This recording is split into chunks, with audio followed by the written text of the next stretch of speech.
اللہ کے دربار میں آدم کو اپنا خلیفہ بنانے کی تاج پوشی اور تعارف۔ اور اے محمد صلی اللہ علیہ وآلہ وسلم، اس وقت کا تصور کرو جب آپ کے رب نے فرشتوں سے کہا تھا کہ میں زمین میں ایک خلیفہ بنانے والا ہوں، تو فرشتے کہنے لگے کہ کیا آپ زمین میں اس کو خلیفہ بنائیں گے جو زمین میں فساد مچائے گا اور ایک دوسرے کا ناحق خون بہائے گا، جبکہ ہم تیری حمد و ثنا کے ساتھ تسبیح و تقدیس بھی کر رہے ہیں۔ اللہ نے جواب دیا کہ جو کچھ میں جانتا ہوں وہ تم نہیں جانتے۔ اللہ تعالیٰ نے آدم کو تمام اشیاء کے اسما یعنی نام یا صفات اور خواص سکھا دیے۔ پھر ان اشیاء کو جن کا علم اللہ آدم کو دے چکا تھا فرشتوں کے روبرو پیش کر کے ان سے کہا کہ اگر اپنی بات میں سچے ہو تو مجھے ان اشیاء کے نام بتاؤ۔ فرشتے کہنے لگے اے اللہ، تیری ذات پاک ہے، ہمیں تو صرف اتنا علم ہے جتنا تو نے ہمیں سکھا رکھا ہے، تو ہی علیم اور حکیم ہے۔ اللہ تعالیٰ نے حضرت آدم علیہ السلام سے فرمایا اے آدم، ان فرشتوں میں جن میں ابلیس بھی شامل تھا کو ان اشیاء کے نام بتا دو۔ تو جب آدم نے فرشتوں کو ان چیزوں کے نام بتا دیے تو اللہ نے فرشتوں سے کہا کیا میں نے تمہیں یہ نہ کہا تھا کہ میں ہی آسمانوں اور زمین کی پوشیدہ باتیں جانتا ہوں اور ان باتوں کو بھی جانتا ہوں جو تم ظاہر کرتے ہو اور ان کو بھی جو تم چھپاتے ہو۔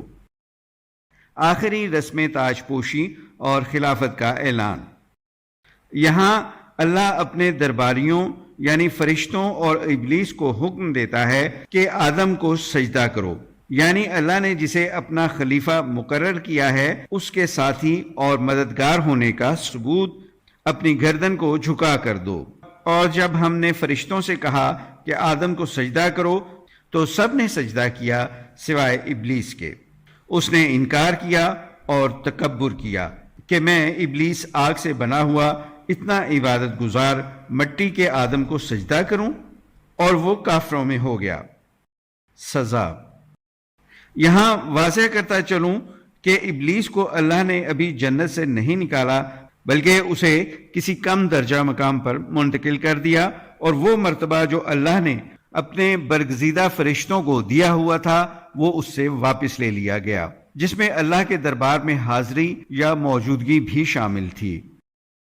آدم اب اس دنیا کا خلیفہ یعنی اس دنیا میں اللہ کا نائب مقرر ہو گیا۔ فرشتے اس کے دوست اور مددگار بن گئے اور ابلیس اس کا دشمن بن گیا۔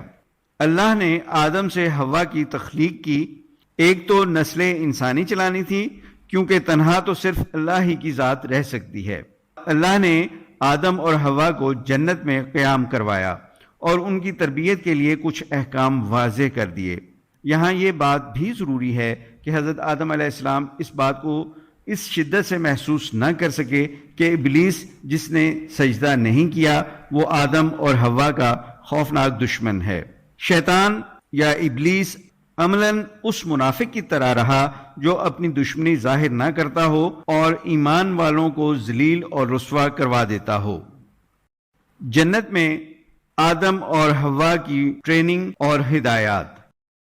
اللہ فرماتا ہے اور ہم نے کہہ دیا کہ اے آدم، تم اور تمہاری بیوی جنت میں رہو اور جہاں سے چاہو اس کے پھل اور میوے جی بھر کے کھاؤ، البتہ اس درخت کے پاس نہ پھٹکنا ورنہ ظالم ہو جاؤ گے۔ شیطان کو اللہ نے ایک بڑے مقام اور مرتبے سے ہٹا دیا تھا جس کی وجہ سے اس میں حسد اور بغض بہت بڑھ چکا تھا۔ اس نے پکا ارادہ کیا کہ آدم اور حوا کو نہ صرف اللہ کے سامنے اس کے احکام کی حکم دولی کروا کر بلکہ ایک دوسرے کے سامنے ننگا کروا کر ذلیل اور رسوا کرے گا۔ آخر کار شیطان نے اسی درخت کی ترغیب دے کر آدم اور حوا کو ورگلایا کہ اگر تم اس درخت کا پھل کھاؤ گے تو نہ صرف تم کبھی بوڑھے نہ ہوگے بلکہ ہمیشہ اس جنت میں رہو گے۔ آخر کار شیطان نے ان کو بہکا کر وہاں سے نکلوا ہی دیا۔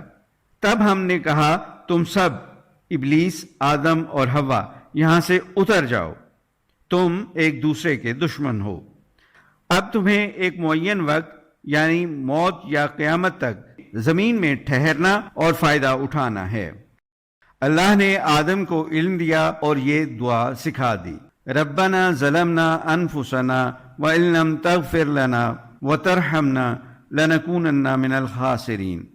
پھر آدم نے اپنے رب سے یہ کلمات سیکھ کر توبہ کی اور اللہ تعالیٰ نے ان کی توبہ قبول فرما لی۔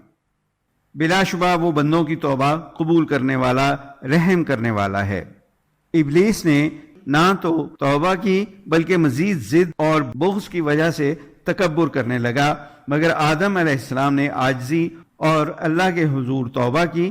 اللہ نے سچی توبہ کو منظور کر لیا۔ زندگی گزارنے کا اصول۔ اللہ نے آدم اور حوا اور ابلیس سے کہا کہ تم سب یہاں سے نکل جاؤ۔ دنیا میں خلیفۃ اللہ رہنے کے بنیادی اصول۔ پھر جو میری طرف سے تمہارے پاس ہدایت پہنچے تو اس کی پیروی کرنے والے لوگوں پر نہ خوف ہوگا اور نہ وہ غمگین ہوں گے۔ خوف انسان کو مستقبل کے بارے میں ہوتا ہے اور غمگین اپنے ماضی کی غلطیوں کی وجہ سے ہوتا ہے۔ اگر اس ہدایت پر عمل کرو گے تو نہ خوف ہوگا اور نہ غمگین ہوں گے۔ اور جن لوگوں نے ہماری آیات کو ماننے سے انکار کیا اور انہیں جھٹلایا، وہی اصحاب النار ہیں جس میں وہ ہمیشہ رہیں گے۔